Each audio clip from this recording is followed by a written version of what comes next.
just real. Oh, look who's popping in now. The man on his honeymoon.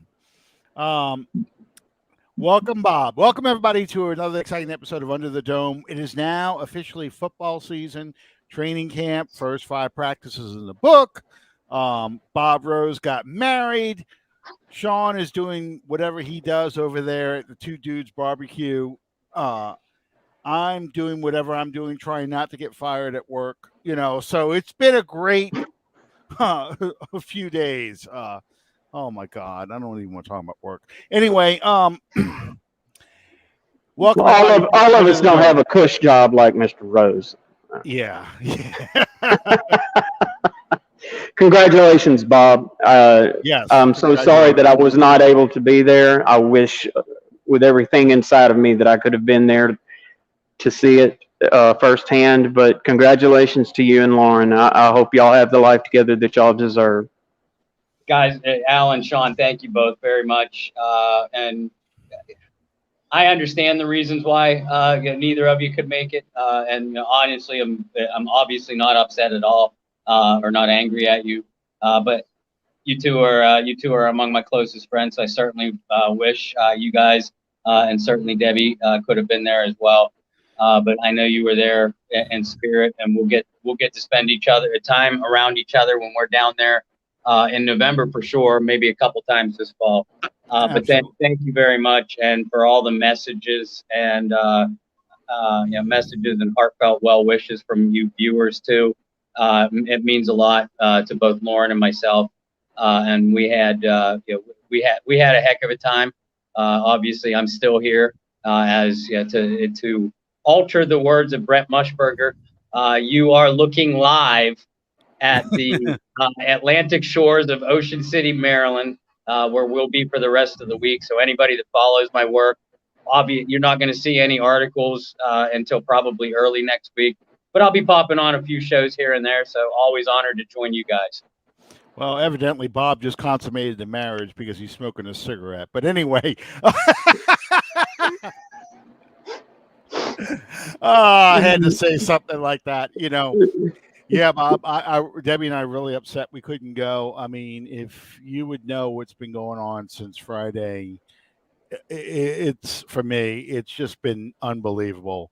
When the CEO of the company is now involved, it's pretty serious. So, it's pretty intense.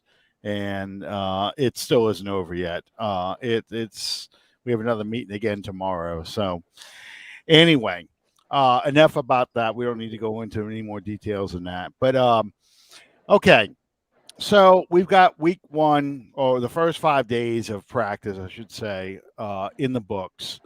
Kwon's back. We've got the Kwon. Kwon Alexander did resign, and Bob, you and I both talked a couple weeks ago. We thought, this was going to be a done deal. I'm surprised it happened this quickly, but I'm glad it happened. And it's a very team-friendly deal, $3 million a year for 1 year. 1 year. But so, Bob, what do you know anything about this deal? Or you just kind of like us? You kind of just saw this on Twitter. We saw it coming. Obviously, I've been more than a little busy. We got down here in Ocean City on Friday, and finishing up the wedding planning, which was chaotic, a chaotic story in and of itself. And then, of course, took the vows on Sunday.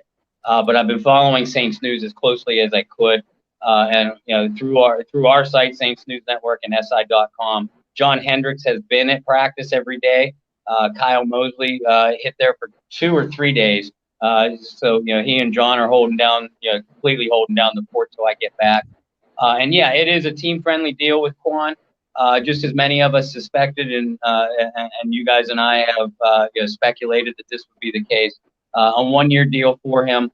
So he's gambling on himself, as most free agents are. That he's going to have a big year. And then hit the free agent market when the salary cap escalates by at least $25 million per team in 2022. So Kwon, he looks ready to go. He says he's ready to go. He's been rehabbing like a maniac. He'll probably see light duty in training camp and the preseason games. In fact, folks, don't be surprised if the next report we see from New Orleans, out of New Orleans, is Kwon Alexander is placed on the non-football injury list. That's nothing to panic about. That's just to keep him out of action. They just wanted to get him signed and under contract before somebody else snatched him up. That's really all that was. An NFI list means nothing at all. It just gives the player basically excused absences, from practice. But even if Kwon is there, he's going to see light duty. Yeah, Sean and I were talking about this right before we went on the air. I don't expect to see him play in any of the preseason games, honestly. I think they kind of keep him in bubble wrap, let him work out on the side. Right now, it's important he gets the installs of the defense, gets the mental reps, and does light training on the side as he rehabs. So, well, there haven't been any real significant changes to the defense that he played on last year. So there's really no point in rushing him back in and risking an injury. Right. Yeah, that's exactly it. And plus, it's very important for them to get reps for Pete Warner, Zach Bond, Caden Ellis, Andrew Dowell, and all four of those guys have had some very nice reps at practice. They want to get these young guys incorporated into the defense. Like you said, Alan, and like you said, Sean, Kwon knows this system. He already complements Demario Davis perfectly. And Demario is probably another guy we'll see very little action in preseason games for. Yeah, Demario's lighting Twitter on fire right now. He's been, he is. If you can do a jig, and I'm probably aging myself by using that word, but if you could do a jig on Twitter, Demario Davis is doing the stroking. I mean, he's just he is loving this. This is a really great move for us, and it takes a lot of stress off of the linebacker position. Who's going to be out there? And the Saints have made a lot of moves at cornerback. Unfortunately, they cut one of my players I wanted to see kind of make it through preseason, and in Lorenzo Neal Jr. But they brought Prince back from the Cardinals. You've got Prince, and you got one other cornerback. I just forgot his name now. I did too. Bob, do you remember the other guy's name? He came from Green Bay. Yeah, not off the top of my head. I know he played his college ball at Notre Dame. He was on Green Bay's practice squad. Certainly last year, maybe the last 2 years. I look at him as a camp body. Add a little bit of competition to the back end of that depth chart. He certainly has what we nickname as a puncher's chance to make the roster, but he's got to shine on special teams to do it. Your top cornerbacks are going to be, certainly Marshawn. You got to figure Prince Amukamara is going to be in that mix. Brian Poole, Paulson Adebo, they spent a third-round draft choice on him, so he's up there. And sadly, Patrick Robinson. And Ken Crawley has had a really strong start to camp, too. So don't discount him. No. Well, the first year that Crawley played here, he really played well. Yes, he did. And he just kind of fell off the face of the earth after that. It would be to this team's benefit to see him have a resurgence in his play. Yeah. Do you really? I'm sorry, Alan. Bob, do you see Prince legitimately having an opportunity to make this roster? Yeah, absolutely, I do. Prince, he saw very little, if any, action last year. He was a veteran practice squatter, but he was nicked up by injuries early in the year, and I think that was a big factor. The last squad he suited up for regularly was the Chicago Bears, and he has lost a step, but he is still very savvy in coverage. He could step into a man covered responsibilities if asked. He's more of an outside corner, but can slide into the slot if necessary. So I not only think that he has a great shot at making the roster, I think he has a good chance to be the number 2 starter, alongside Lattimore, at least until Adebo is ready to go. Yeah, Donald Woods put up his name. Kavari Russell, yeah. Yeah, I'm going to butcher the name, Kavari Russell. But, yeah, he came from Green Bay. I think he's kind of a camp body myself. I think it's just, like Sean Payton said, they will light on that position. They wanted to get more people in there, throw more people in the mix, and I don't think they're done with it. I think they're still looking for other corners out there, keeping an eye on what happens in preseason, who might get cut. I'll be surprised if they make a major trade for one. If they trade for somebody, it's going to be somebody that people aren't going to be happy about. It's because it won't be Xavier Howard. It'd probably be somebody who's someone's third corner, you know. Yeah. But I think that's something they're still looking at. As you mentioned, Ken Crawley's having a good camp. They like that. That's actually good for people who don't want to see PJ Williams and Patrick Robinson on this team, actually. Yeah, I mean, Ken Crawley's not an upgrade, but they have a good, if Ken Crawley has a solid preseason, he has a good chance of knocking Patrick Robinson off the roster. I agree. Yeah. Yeah, absolutely. Because Crawley is more of a coverage guy than Patrick Robinson is at this point. Patrick Robinson is the oldest member of that secondary. Yeah, people talk about Malcolm Jenkins' age. The reality is that what's his name? Patrick Robinson is almost a full year older and looks older when he plays. And guys, I realize, and I count myself as one of them. A lot of people get down on this team for bringing back names like Tommy Lee Lewis, P.J. Williams, Patrick Robinson, Ken Crawley. The reality is that they are very familiar with the system, and that goes a long way with Sean Payton and Dennis Allen, the defensive coordinator. If you're talking about a defensive player, it means that a guy can step right in, for better or for worse. At least he knows the teammates around him and their tendencies, along with what Dennis likes to do defensively. So for that reason, as long as Ken Crawley keeps playing strong, I would give him an early edge over Patrick Robinson, who's missed a couple practices with injury.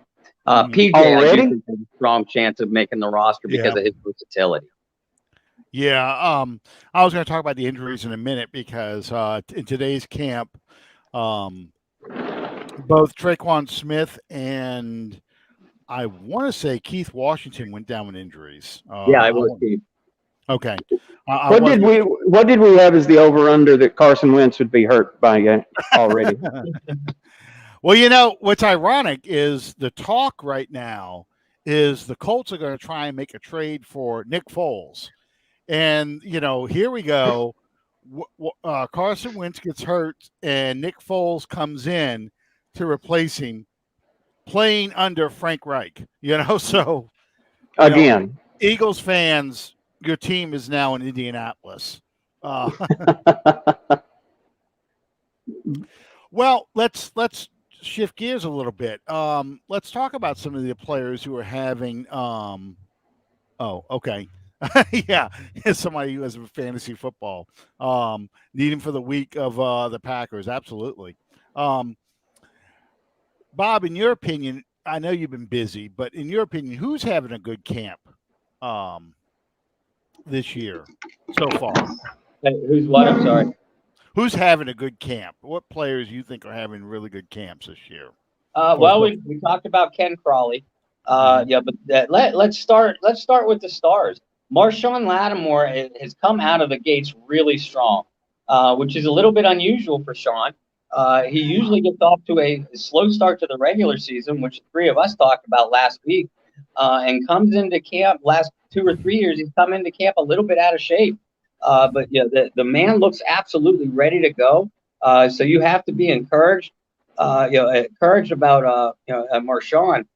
Tanoa Passigno and Noah Spence, reportedly, and from what things I'm hearing, both of them are having pretty strong camps. Passigno, I think stood a pretty good chance of making this roster anyway.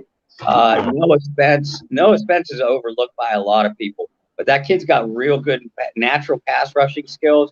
So if he shines in camp, you look for him. If that trend keeps up, you look for him to maybe knock a veteran or two down the peg and get a roster spot.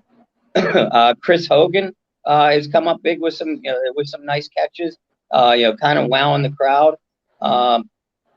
And oh gosh, I'm missing somebody here, and Deontay Harris. Deontay's having a pretty strong camp too. Now, unfortunately, we know Deontay's probably another player is going to be facing a 2 or 3 game suspension. But 2 or 3 games, as long as the team can keep their head above water, you can play without. It's just like having a star go down with an injury for 1 or 2 games. It's next man up mentality. So you do really like to see the top guys, come in and playing strong. And both quarterbacks. I know we're gonna try to avoid the quarterback conversation as much as we can, because it's just what is on everybody's mind. But both quarterbacks have come out, and had some nice moments too. This team is coming out. They're looking in shape. Another guy, all 3 of us like too, is Jalen McCleskey. Is turning some heads early in camp. And Kwon Baker, the rookie 7th round draft choice too at receiver, has also made some nice plays, and turning some heads with his athleticism. Those are the names I'm hearing the most. Yeah. Excuse me. What is Deontay facing a suspension over? A DUI. DUI, resisting arrest, reckless drive, all the secondary charges that usually come along with a DUI. Yeah. I hadn't heard that. Yeah, that was a couple weeks ago. We talked about that. Yeah, he got a DUI. So people are speculating a 2-game suspension, but it hasn't been officially announced. People are just speculating that. Just like Marshawn Lattimore, they're speculating that there's going to be a suspension of him too. It hasn't happened yet. The only suspension that's been confirmed is, of course, David Onyemata. And that brings up a couple players that Bob did mention I've heard have been having good camps. Number one is Bronson, the defensive tackle. Jediah Bronson is having a good camp, which is good news. He is somebody that they're going to be counting on probably to play in those 6 games that Onyemata is going to be out. Someone else I heard is having a good camp. Somebody, Bob, you talked about a few weeks ago. It's one of your must-watch players is Marquez Callaway. He's having a very good camp. It'll be interesting to see now once you get out on the field and he's playing against a different defense and people pushing him around, does he still get that separation? But we're hearing a lot of good things about him, which is a positive because obviously we won't see Michael Thomas until probably mid-October. The quarterback battle. I know that is the topic that you see, and I told this to Sean off air. It seems like every day it's Team Taysom. When Taysom Hill has a good day, they're all over Twitter. When Jameis Winston has a good day, they're all over Twitter, and neither of the two will meet. It's like left Twix versus right Twix. They don't want to meet. They just battle the whole time. And in the reality, they're both having good camps, and they're both having good days. Today wasn't a good day for either one, but Taysom had a great day on Saturday, and yesterday, Jameis probably had his best practice of camp. So, it's a good thing that both of these guys are having strong camps. You don't want this quarterback battle solved within the first few days of camp. You'd like to see this thing go on all the way until, the week of the Packers. At least I would. Yeah. And listen, I don't think any of us realistically expected a quarterback to be named, a starting quarterback to be named within the first week or week and a half of training camp. Sean Payton, true to his word, he's splitting reps pretty evenly between the two quarterbacks. Statistically, their numbers, completion percentage is very close to the same. And what little film I have seen, I will say this: Taysom does look a little bit more comfortable in his release on the shorter outlet passes, and Jameis Winston he looks like he has worked on his mechanics a ton. Yeah. His release is much more compact, a much quicker release, and his footwork is a lot more stable than the Jameis Winston I have seen in the past. So you can tell that both quarterbacks have put in their due diligence this offseason. And listen, if they have yet to face a team with a different symbol on the side of their helmet, so we'll really see, if one is starting to separate themselves from another, in that first preseason game. But until then, expect Saints Twitter and Saints Facebook to be the same. One day, Taysom Hill is the savior of the franchise. The next day, it's going to be Jameis Winston. You just roll your eyes and wait for Coach to start tipping a hand one direction or another. And honestly, Ian Book and even Trevor Siemian are having good camps. So it's not just those two. You see all four quarterbacks playing well. I don't know if that says something about our defense or not, but all four of them are having a good camps. I was going to say, Jameis has worked with Tom House. That was the guy who worked with Drew Brees for so long on improving his mechanics.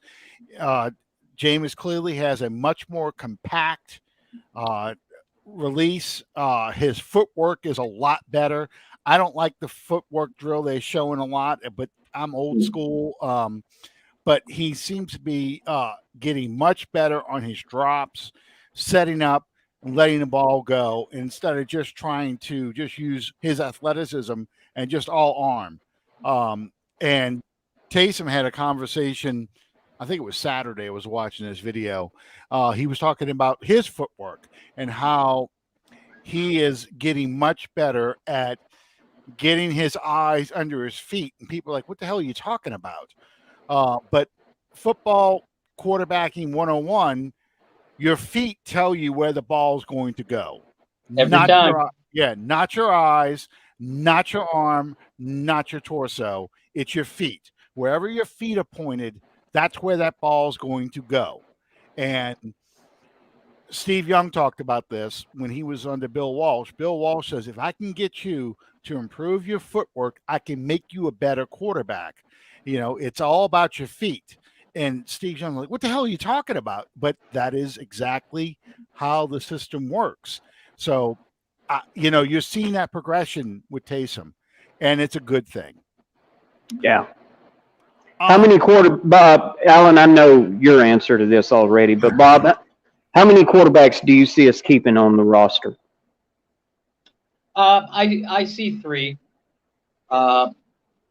If they can try to stash a veteran like Simeon, or say a guy like Ryan Griffin gets released by Tampa Bay, another guy that knows the system. If they can get away with stashing a veteran, that knows a little bit about the Saints offense on the roster, they will, because I think they realize they need Ian Book to play well in camp, because I don't think that they think that Ian Book would clear waivers for them to keep on a practice squad.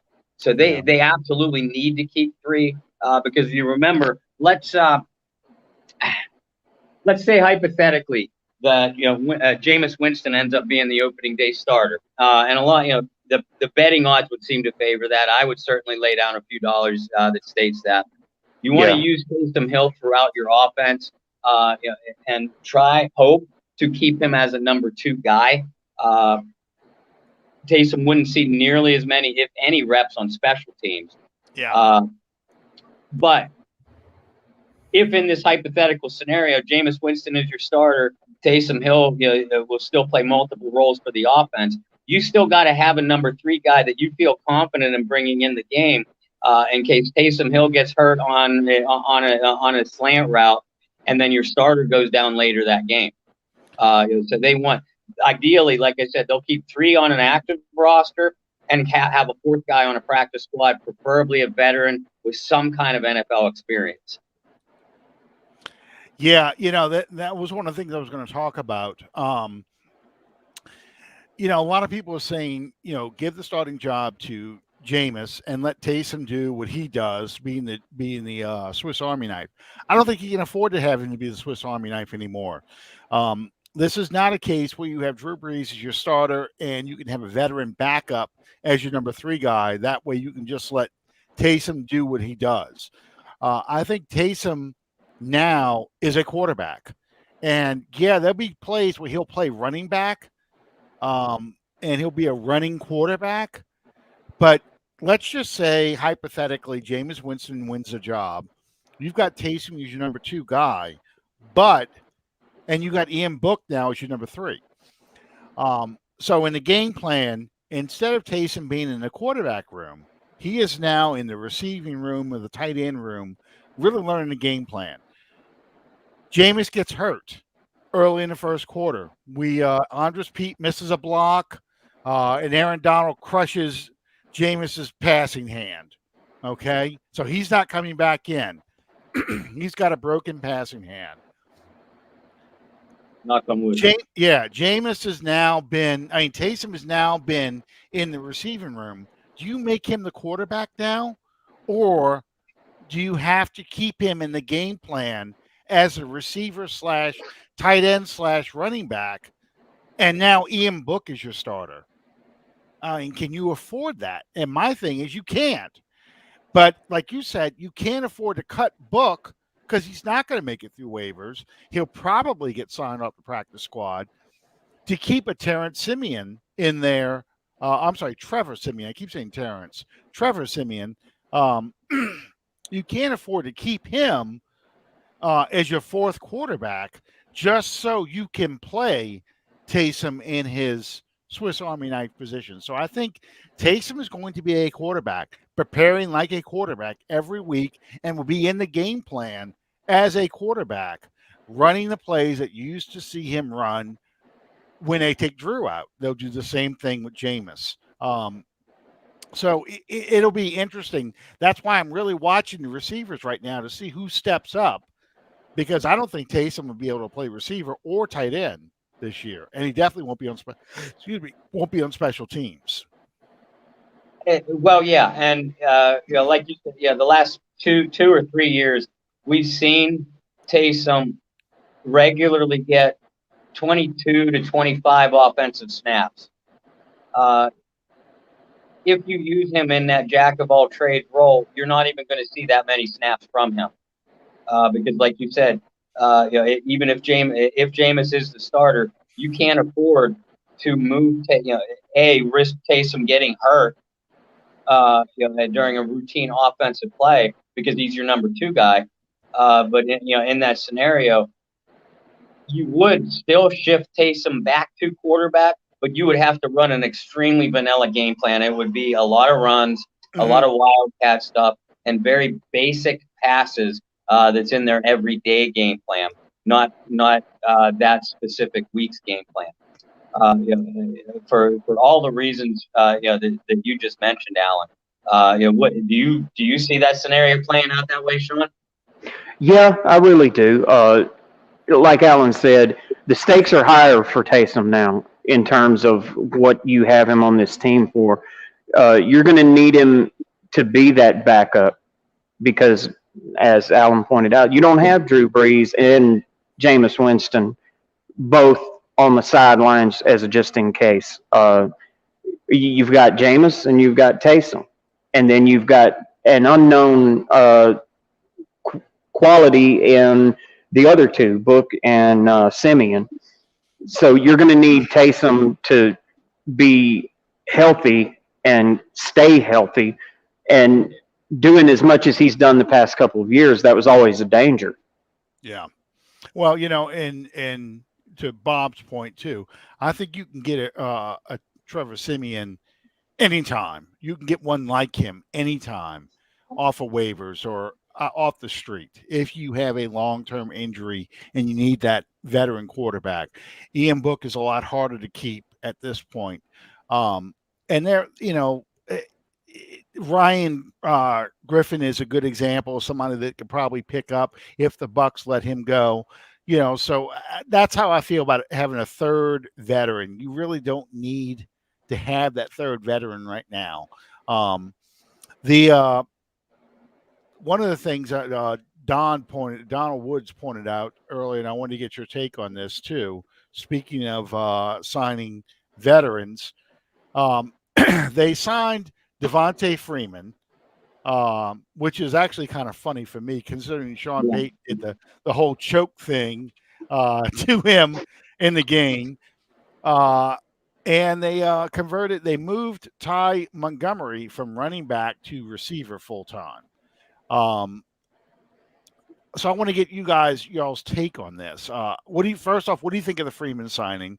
And secondly, what do you think of Ty Montgomery now as a full-time receiver? Bob, we can start with you.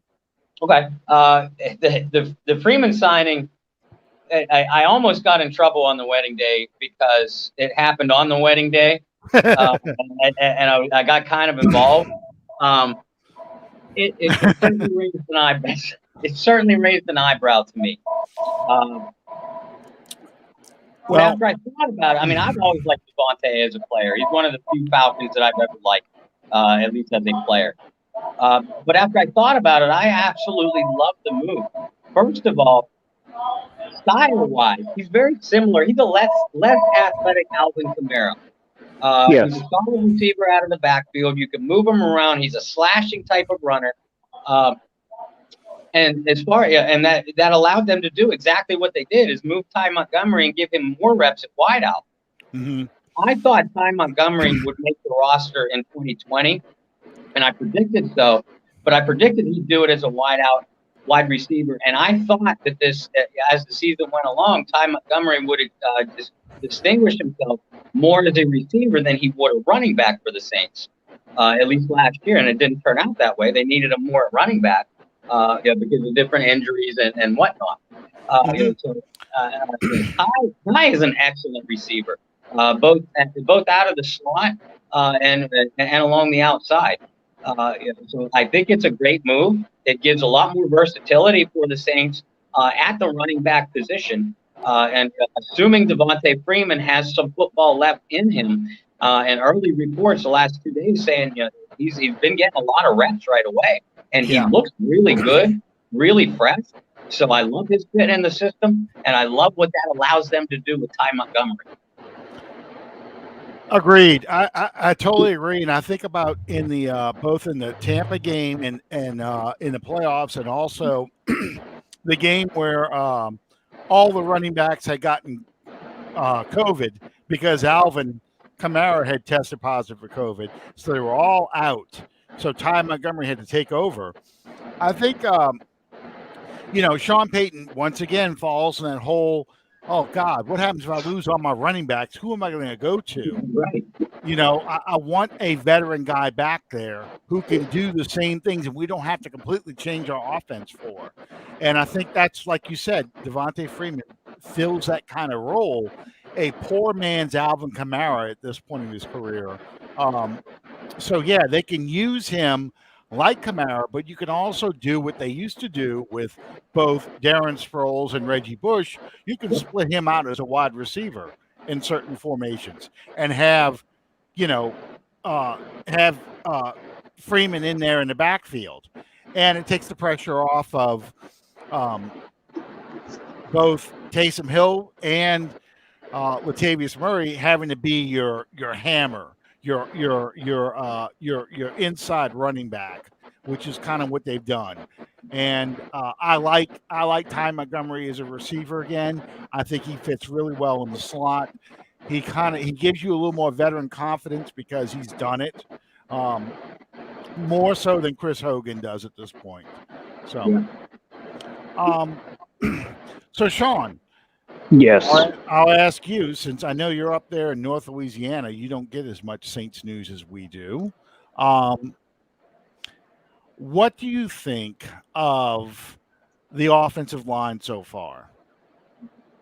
Arguably the best in the game. Okay. When healthy and when functional, okay. You're not going to find any better. All right. Have you heard any of the news about the individual players and what kind of camps they're having? No, Okay. I have gotten any news Yeah, whatsoever. I kind of figured as much. Well, Cesar Ruiz has been having a good camp. Yeah, he is. Uh, they're really happy with him. He has kind of settled down as a guard, which, that was a big concern of mine. I thought, and this is going to sound terrible, but I thought he has the build of a center. He's got a big ass. I mean, there's no Yeah. way getting around it.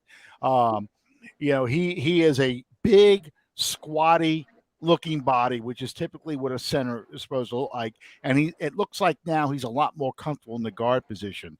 Sean Payton talked about the importance of running the screen game, but he also said that both Ruiz and McCoy are really doing a good job running the screen game. So I think you're going to see a lot of Alvin Kamara in the passing game, but I think you're also going to see a lot of traps, misdirection kind of plays, and stuff like that.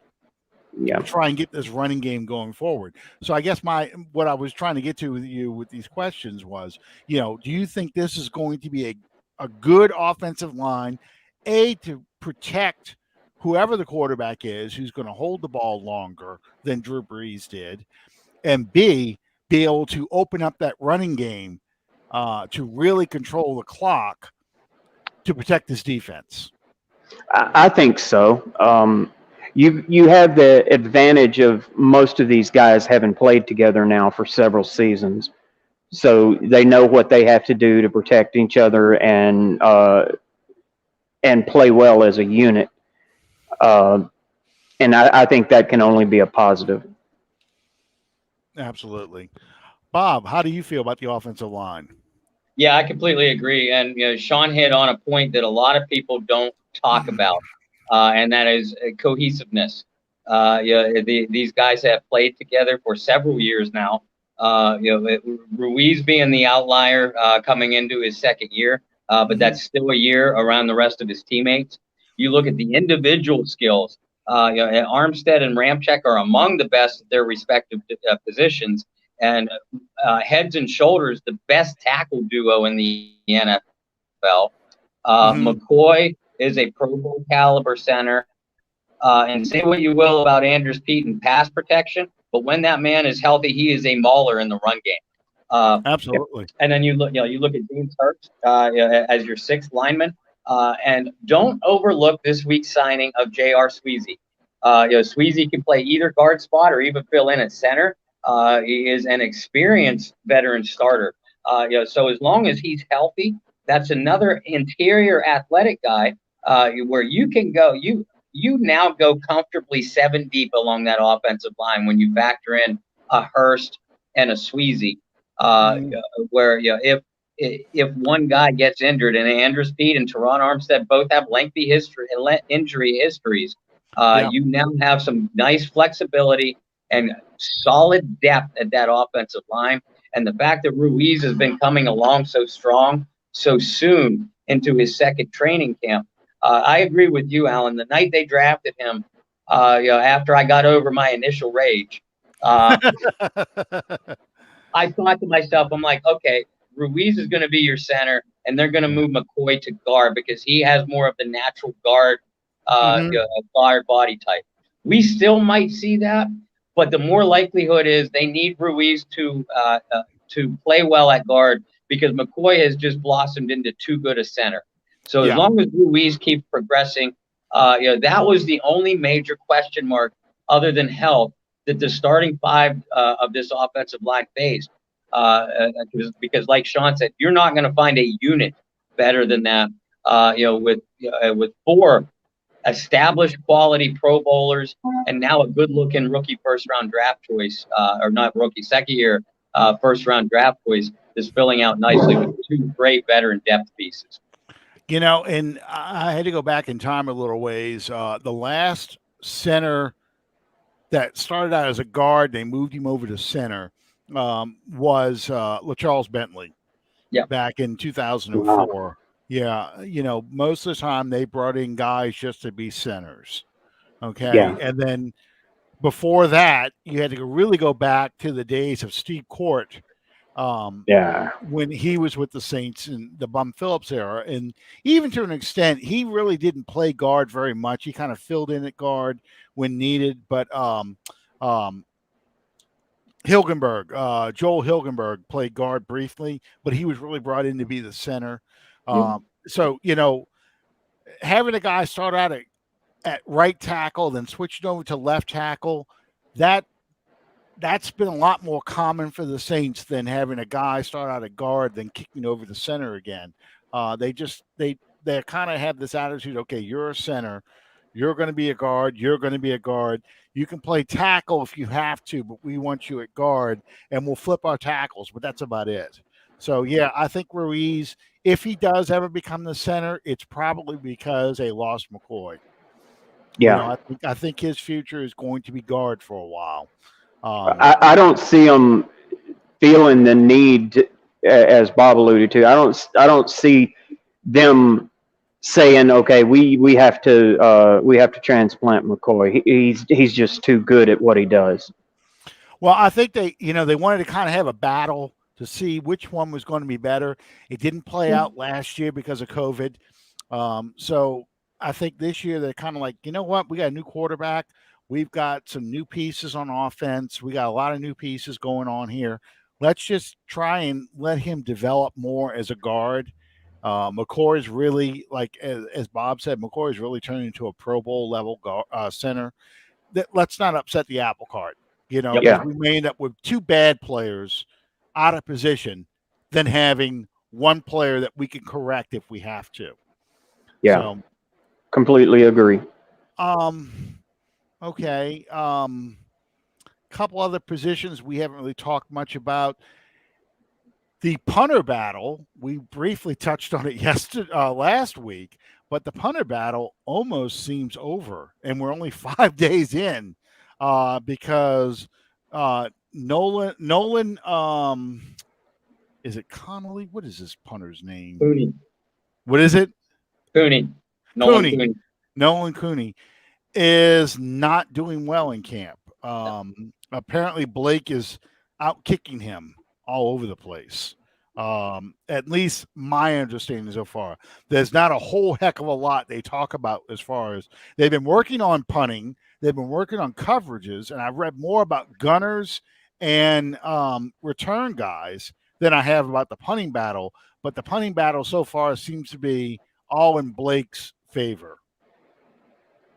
That's the only name I've been hearing, and the majority of the reps, and I mean like close to 85, 90% of the reps seem to be going to Gillikin.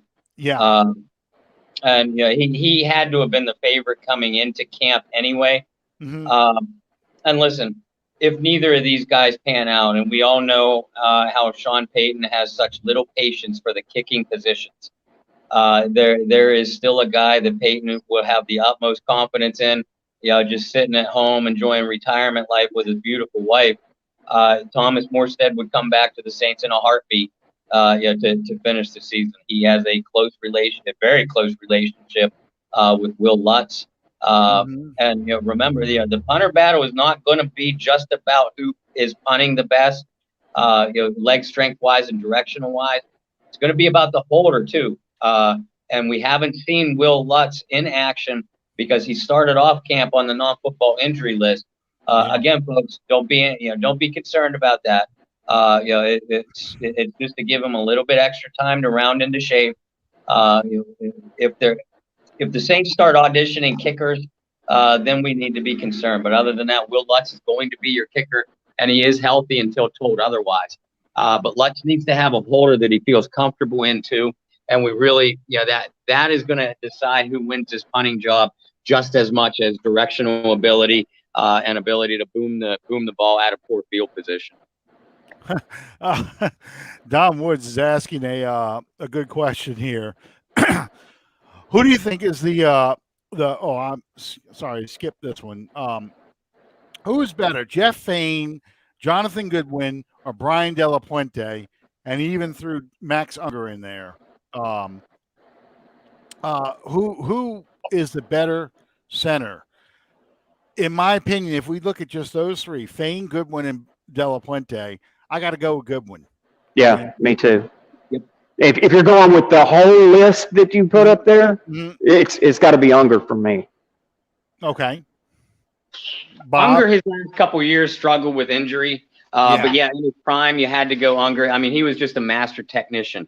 But yeah, you're talking Eric McCoy's only going into his third year. Yeah. I think we've just touched the tip of the iceberg as far as the potential that young man possesses. But it's hard to put him up there with really, really good ones like Unger, a perennial Pro Bowler. Goodwin, who I think who I was a tremendous fan of, or even De La Puente, who did more with a limited set of physical athleticism than many players in the NFL. I mean, the Saints have had a nice history of good quality center play.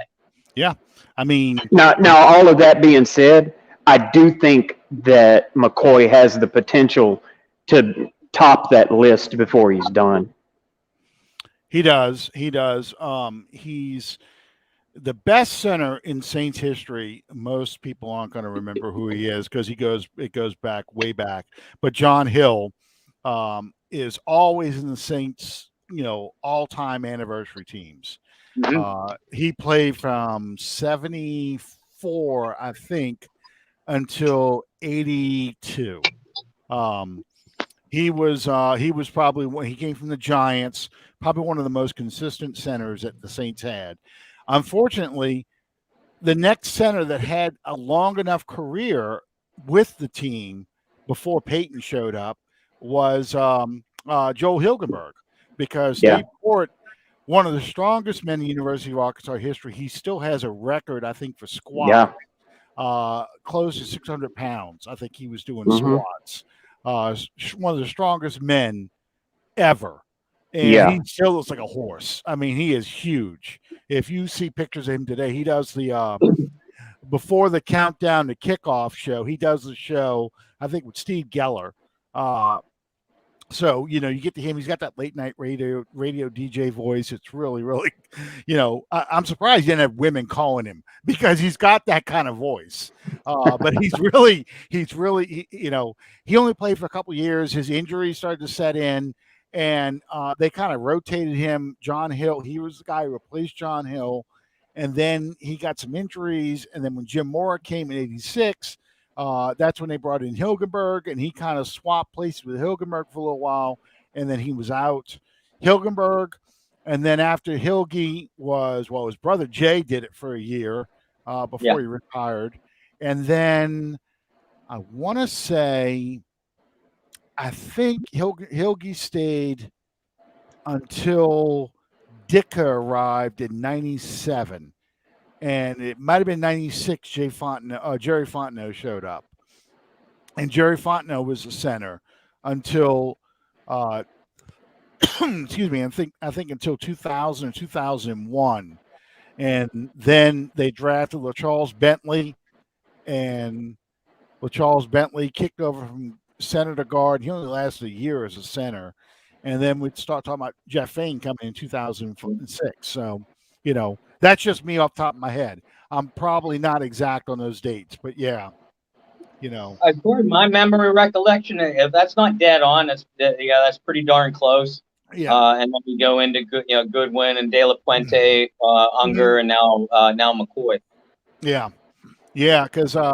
Well, the reason why I remember Jerry Fontenot so well, aside from the fact he was a Lafayette native, of course you have to be with the last name Fontenot. He went to Texas A&M, so I remember that about him.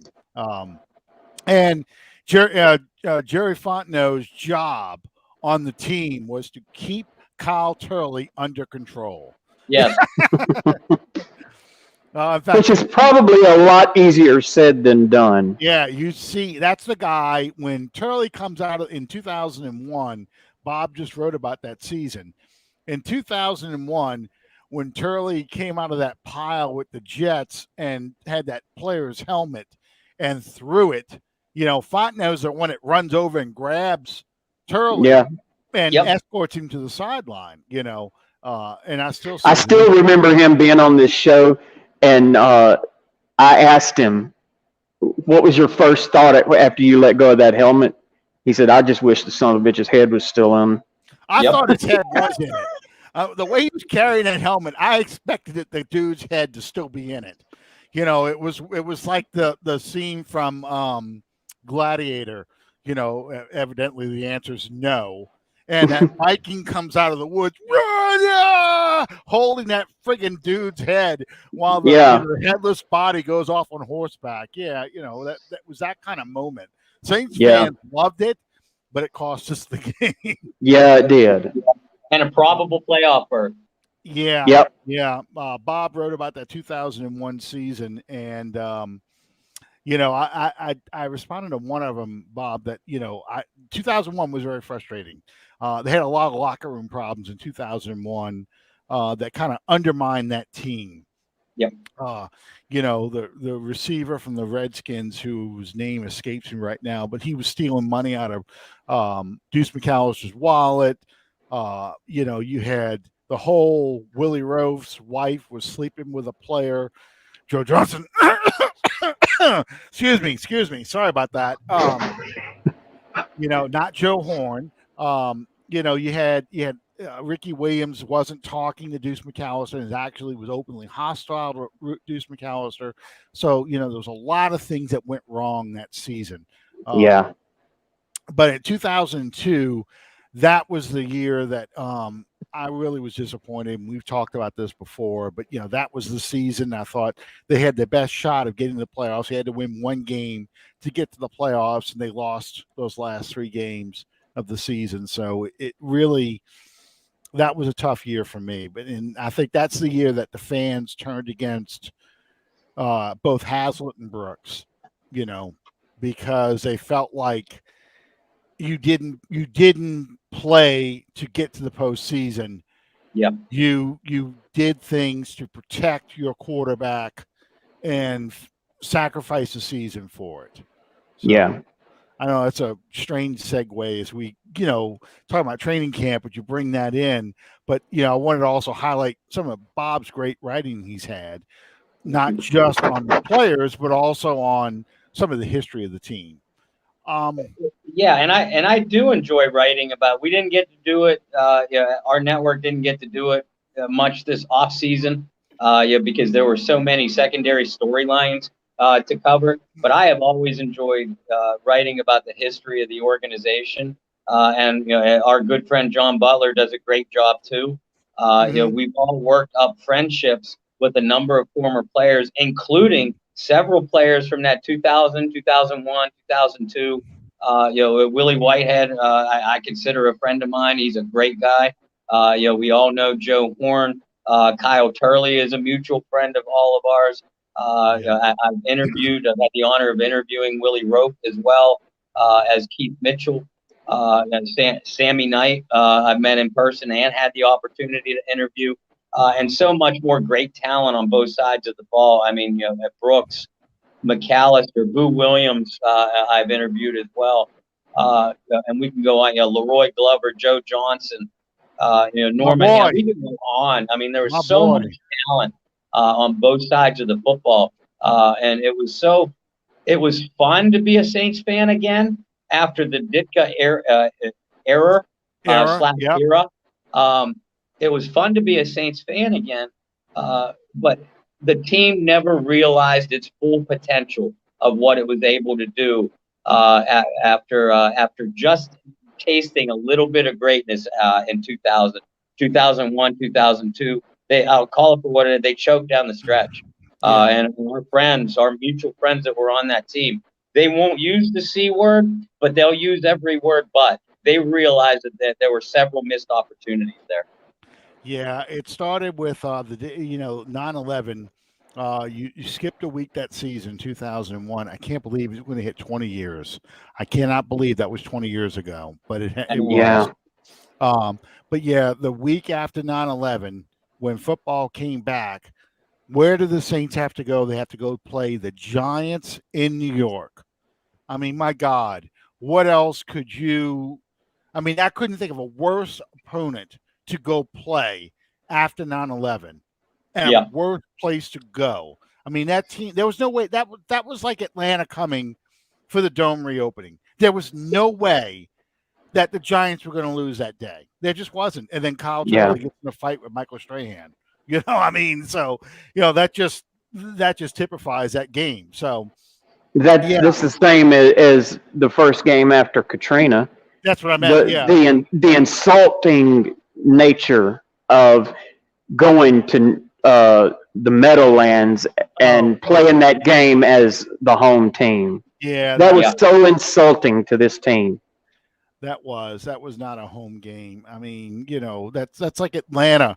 Let's say Atlanta, Sherman was reincarnated and burnt that city to the ground. So the Falcons have to play. Get my vote. The Falcons have to play a game in our stadium, and it's a home game. That's just not going to happen. That's insane. No, but I understand the gesture that they were trying to make, but it was quite insulting. No, they should have. That was one of the games that should have been played at Tiger Stadium. Yeah, wasn't. They couldn't arrange it in time. But okay. So one thing I wanted to bring up real quick, Bob, it's funny that you mentioned your wedding. You sort of looking at the news on your phone, with what's going on. You're trying to keep up with the Saints. Back in 1995, when I got married and the dinosaurs still roamed the earth, I got married on draft day. In fact, that's what I did for my wedding day. Like while my wife is getting ready and her bridesmaids are getting ready and they're having the whole bride thing, my dad, my brother, a couple friends of mine, we all go walk over to the Superdome to watch Draft Fest. And they had Draft Fest in the Dome. So, hey, it's April 22nd. I'm cool. This is great. We were watching the NFL draft. And that was the year the Saints drafted Mark Fields. And that was also the year that Warren Sapp was sliding down the board. So, we're all like, hey, man, we got a shot at getting Warren Sapp on this team, and because I think Warren Sapp had marijuana allegations against him or something. So, and of course, the Tampa Bay took him right in front of us. But I'll never forget two things I won't forget. Number one, the Jet fans chanting, "We want Sapp, we want Sapp," and of course they get like Kyle Brady, the tight end, and the Jet fans just losing their mind because it's at Radio City Music Hall. But we're watching it, we're like getting kind of excited, and we would have been chanting, "We want Sapp," if he would have got past Tampa, and I think they get him. So they draft Mark Fields. The air kind of goes out of the room a little bit. Now, granted, this is the year before they pass on Eddie George and go get Alex Molden. So fans are just kind of like, and Mike Detillier is there. Mike's like, no, this is a good pick. This is a really good pick. There's a lot of potential in this linebackers. And the fans is like, this is not what we wanted. We wanted a star, we wanted a running back. We wanted a receiver. We wanted something splashy. So fast forward now, it's that night.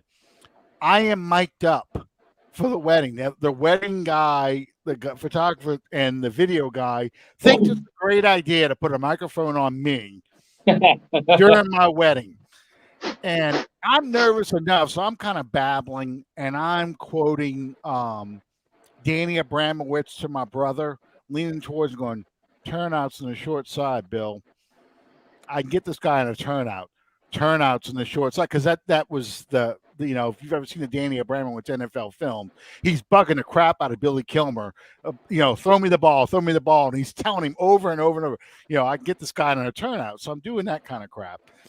So at one point in the wedding, it's relatively quiet. I think we're supposed to light the unity candle or something like that. And I lean over to my wife, and I got the microphone on. I said, "Hey, Deb, did you hear who the Saints drafted?" No. And she looks over at me, and she has this look like, "Oh my God, I can't believe you just looking." I said, "We got a linebacker from Washington, Mark Fields." And she's like, "Shut up." So later on, during the Ave Maria, I lean over to her again. And we got a fullback from Notre Dame, Ray Zellers. And she's like, "I don't care." Wow. Yeah. So because Yeah, she just heard me. She said, "Are you talking about my wedding?" Yes, because Bob was keeping track of the NFL transactions during his wedding on Sunday. Oh, he can't get married on draft day. I know that. Yeah, she's like, I don't know when my son's gonna get married because, yeah, she came running there. She said, "Are you talking about our wedding?" Because yeah, it is on video for all eternity. As we're watching the wedding, the sound drops down because the music is going, and the music drops down. I leaned over to my wife and said, "Hey, Deb, you know who we drafted?" So yeah, I'll never forget Mark Fields. That's exactly what my wedding is like. Yeah. My situation, I approached it with a little bit more tact. Ours was right on the beach. So thank you to the man above and our loved ones above for taking care of and clearing the weather out at the last minute, literally. But I'm standing on the beach, and the wedding planners decided at the last minute. They asked me, they said, "Do you want us to video this?" And I said, "Sure." And they said, you'll have to be mic'd up, but I'm sure with what you do for a living, you're okay with that. I said, yeah. I laughed and I said, I'll keep my F words at a minimum. And they mic'd me up, and then all of a sudden I started getting the news, and we have a staff chat at the Saints News Network, and again, it's primarily Kyle Mosley, John Hendricks, and myself, and they were working on the story of Prince and Devontae coming in, for tryouts, and I take that back. It was actually Prince and Mukamara that they signed that day. I think they signed Devontae the day before. Yeah. And they were writing about, they were talking about working on the article about Mukamara coming in for the tryouts. But then I got word, through a different source. I said, guys, they just signed him. And Kyle and John were going back and forth, and they're like, can you get this? No, I can't get it, for the next handful of minutes. And I go, Kyle, I'm decidedly busy at the time. And I couldn't speak it into my phone because I was very aware that I was mic'd up. So I had to type it out. But I made the mistake. I kept my mouth shut through the ceremony, because Lauren just looked so amazing. And my kids walking down ahead of her and everything like that. So I was obviously overcome with just raw emotion and joy. But I did say something to her at the reception dinner. I leaned over and I said, hey, the Saints finally signed the cornerback, one of the cornerbacks that I wanted. And she looks at me and she goes, "Tell me later." Okay. I had to say something, and my wife is shorter than me considerably. She's only 5 feet tall, and I know tall people that are shorter than you. You haven't been around my son and my brother; they're both taller than me. No, I've met your son, I think. Did you? But I've seen. Okay. I know I met both of your daughters. I can't remember if I ever met him yet. Yeah, he's a big one. I've seen him and you in pictures together. Yeah, he's a big boy. Yeah. So we did a Catholic wedding, and half my family, my side of the family is Catholic, and my wife's side of the family are pagan bastards. So no, they're just Christian. They're not. I'm not talking bad about them. It was funny because we're like, well, we really can't have a communion. We can't do all those kind of things. So we kind of had a unique wedding ceremony. But one of the things that you do is you light this unity candle. Well, some genius decided to put this unity candle. You have 2 candles. Each person lights a piece, and light one together in the middle. Well, the one in the middle is 6 feet tall, and the 2 on the side are 5 feet tall. So my wife can barely reach the candle she's supposed to light with, get the flame from, to light the unity candle with me at. So you hear on the mic with me, my wife says, "I can't reach that."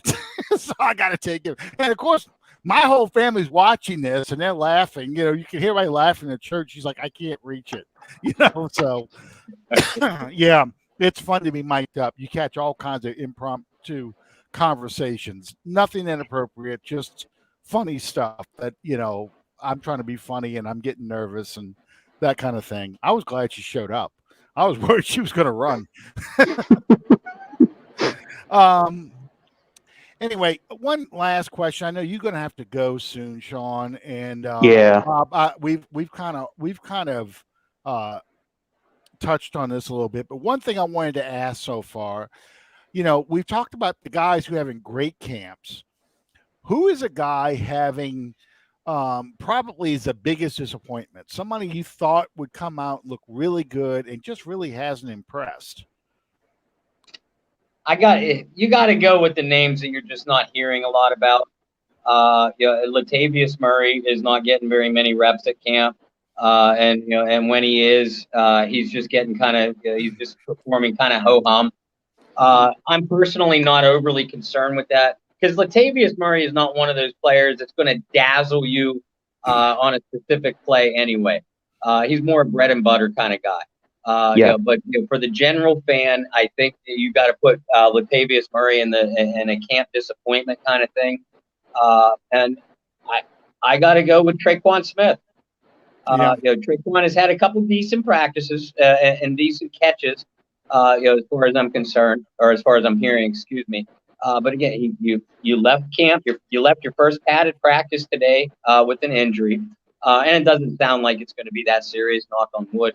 But this is a guy, who is should be the prime candidate to step up and take over that number one receiving duty, from Michael Thomas. He's not going to be MT. Nobody is Michael Thomas. But No. you got to, the three of us, along with every other Saints media outlet, has been talking about, okay, someone needs to step up as the number one receiver. And several people are saying, well, this is going to be Traquan's breakout year. I've been saying all along, not so fast. And he hasn't done anything to dispel that yet in training camp. And again, I'm not pressing the panic switch on anybody. We've been two padded practices in now. But for a guy that is looked upon and should be looked upon as the elder statesman of this receiving corps to step up, he's not showing anything early on. No, and that was who I was going to bring up is Traquan Smith because me as well. He's your fourth round draft pick from a few years ago. This was his opportunity. This is wide open, and you're getting beat out by undrafted free agents because if we had to start a game today, Callaway and Harris are your outside receivers with Smith and probably Montgomery as the slots. And Montgomery probably has the edge on him right now in the slot. So, I think he is probably the biggest disappointment of camp so far. Well, it's a situation where you have got, as Bob alluded to, you have got to have somebody to step up. You can't lay in bed and dream up an opportunity any bigger for a wide receiver on an NFL roster than to have the chance that they do with Michael Thomas being hurt. Mm-hmm. Yep. And it's your opportunity to vault yourself into the conversation and into a starting role. And my other disappointment so far, and this isn't a knock on Prince, I knew I was going to forget how to say his name. Mukamara. Mukamara, thank you. This isn't a knock on him, but I'm still a little disappointed that we have not gotten that number two cornerback position solved yet. This is still open. We'll see. I think that's. I'm sorry, I didn't mean to interrupt. No, I think that's going to be a work in progress that you won't see solved until week 1 against Green Bay. Well, I was hoping. Then. I was just hoping to see either some action as far as somebody to really push for that number 2 job, or one of these guys who we don't hear a lot about stepping up. Excuse me, even if it's a Debo, stepping up and really looking like, you know what, we might have some talent back there. We might have a real battle for that number 2 position. right now, if we had to start a game, we're probably looking at either Ken Crawley or Prince starting at outside spot, with Yep. probably C.J. Gardner Johnson taking some snaps out there too. Yeah. So Yeah, and I think Brian Poole has exhibited himself well, but he's not going to be your number 2 cornerback. We know that. yeah. So I think those two, the wide receiver position and the cornerback position, that's the position I'm most concerned about. I am pleasantly surprised with the defensive tackle position, but we haven't seen them play in a game yet. They're playing mostly in shorts and shells. You've had padded practices, but they're under control. You're not going to do what Carolina apparently did. Did you hear about this? Yep. Some guy took Keith Kirkwood out and sent him to the hospital. And then today, the Giants had a bench clearing brawl that ended up with their starting quarterback at the bottom of a pile. Yep. And coach went old school. He put him on the line. We're going to run. You got this much. Coaches included. Coaches included. You got this much energy to fight. We're going to run. We're going to do gases until you start puking. One of the guys that covers the Giants tweeted out, I can't really hear or understand what whatever his name is the coach is saying, but I'd be willing to bet that half of the words begin with the letter F. Oh yeah, I think so too. And then of course the Vikings, big news on the Vikings camp. Their first round draft pick last year, they cut him because he was indicted. Not just accused, but indicted for domestic violence. So they're not screwing around. They fired a coach because he wouldn't get a COVID shot, and now they've cut a guy, a first-round draft pick, because of domestic violence. So a lot of news in other camps today. That was something. The bench clearing brawl. I was going to bring that up too. Giants are going to be Giants, man, and I can't believe you're starting quarterbacks at the bottom of the pile too. Oh my God, no wonder he was pissed. So, yep. All right, next week is week 2. They've had some indoor practice. Supposed to have some outdoor practice the rest of this week. As always, we'll keep an eye out what's going on. The injuries didn't look that serious, but if we start seeing a lot of players on the exercise bike and not practicing, then we got a problem because we need these guys to participate. Bob, I know you are somewhat occupied this week, but I did see a piece come out today. Are you going to be doing any other pieces this week? I don't plan on it right now, gentlemen. We're facing, at least weather forecasts are calling for a damn near close to a complete rainout tomorrow. So I don't think the kids will want me to take them to the beach in a monsoon. I might find myself tinkering around with something here or there. But other than that, I can't promise that there'll be any more articles before the end of the week from me, because we are booked to stay until Saturday at the very least. But I know, Saints News Network, John Hendricks, Kyle Mosley, John is churning out pieces on a daily basis. Yes. So he probably is thankful for me to get back into town as anybody. But he is our guy at training camp. So he's been doing a fantastic job with training camp observations. Kyle, as usual, is filling in the nooks and crannies, and Kyle himself was at camp for, I think, 3 days. So he's been given his own observations on some of these individual training camp battles. I don't take much time off of Saints media work, but I was encouraged by both the boss, Kyle, my good friend John, and my now wife Lauren Rose, that I might want to consider taking the full week off. So I think that's the way it's going to play out. Well, that's great. Like I said, we appreciate your stuff that you do. We appreciate you took time to come out and join us tonight. Even though your image froze, things are good. Sean, I know I'm watching you squirm. I know you got to get back to playing with your meat. So go out there and take care of those grills. Thank you guys for joining us tonight, and we'll see you next time on Under the Dome. Good night, everybody.